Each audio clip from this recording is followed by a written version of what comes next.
Hey everyone, this is a look at the LEGO Speed Champions Toyota GR Supra. I had an overall very positive response to this when the photos first came out, and I was very surprised to see that a lot of viewers didn't agree with me or actually vehemently disagreed with me and thought that this was not a good effort on LEGO's part.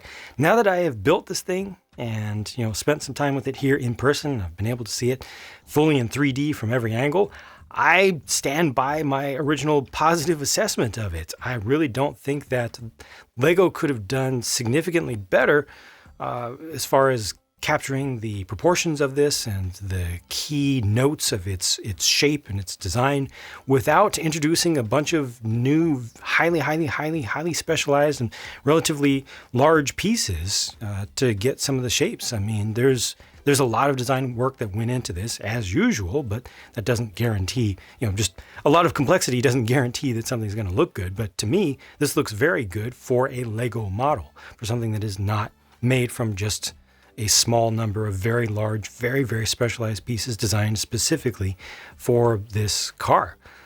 From every angle, I really feel like it is good. And this was a very enjoyable build too. It had some, as usual, very interesting build techniques, especially at the front and back. And honestly, the more I look at it, the more satisfied I am with it, with just a few very small exceptions, key among them being the headlights there. I know they can do better on the headlights, as they did much better on the headlights for one of the Speed Champion sets that came out in this wave. Those are just stickers there, and I do apologize for actually getting a little bit of dust under there. And here's a small hair getting in the way as well. I tried to have a clean workspace as I usually do, but I kind of failed a little bit. However, I did try to get those stickers as close to each other as I could. So the one over here at the edge, for example, is as far in as it could be, and the one on the inside is as far out as it could be, and the middle one is just centered. But from some angles, it kind of goes together. So if you look over here, they're starting to join up with each other visually, but from too many angles, the gaps are just too clear, and they really should have done at least a print for that center one just to get it, to get it right. And other than that, I don't have any problems. It would have been nice if we could have gotten just a little something in here to smooth this down. I'm not mad at the few studs that do appear around this thing. I have no problem with studs myself. Got just a tiny micro misalignment there. It's probably still going to be a little bit off, but this should make it slightly better. But all in all, yeah, look at that. That's good. That's really good. It's an excellent profile shape. The other stickers I was able to deal with just fine, moving them towards where they will not show gaps. That all worked out. And then back here you see actually two prints. This set did include two printed pieces, or two new prints designed for it, with the GR right there being a print, and then this down here also being a print. It's a little bit surprising to me that piece was done anew. Didn't need to be. Personally, I would have preferred the headlight to either of those. I could have accepted the GR being a sticker, the Gazoo Racing emblem being a sticker instead, so that we could have gotten better headlights. Well, just my personal opinion on that. With the top removed, you can see there are some red elements on the interior, or in the interior, to spice it up and, get a little bit closer to the look, even from the outside, the look of the source material. So when you look through the window elements, you can still see some of that color in there.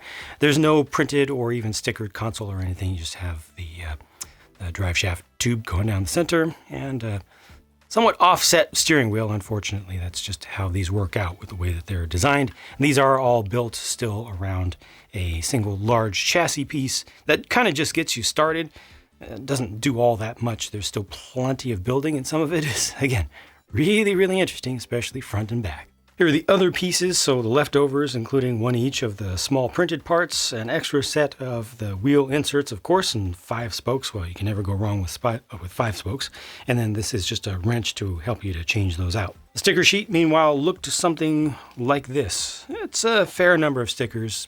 Felt like a little bit too much for a non-racing car, but not too bad. Again, just really wish that the headlights had fewer stickers among them. The figure has a good new torso print with the GR logo there and stitching on it, and that goes around the back as well.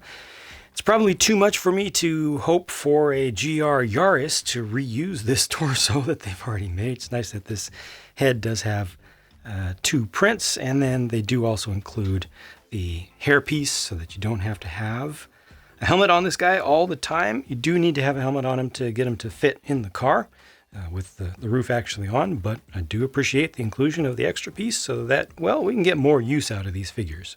As is usual these days for these 8-wide Speed Champions cars, this one costs $20 US, and that is no surprise to me. Comes with 300 pieces, so price to part ratio looks fantastic, but a lot of those pieces are very, very small.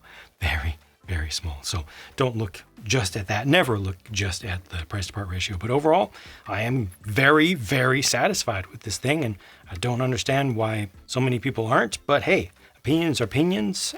Opinions are opinions. Opinions are opinions, but opinions are also opinions, and that's all good. So, yeah, mine is. This is a good design. Just needed better headlights, that's all. Otherwise, good stuff. Genuinely good stuff. Forget about it being a Lego thing for a second. Just let my eyes blur a little bit and just look at it from all angles, and it feels like I'm holding the model of a Supra here. I mean, it's an A90, so is it really a Supra? Well, anyway, thank you for watching. Hope you enjoyed this, and I'll catch you later.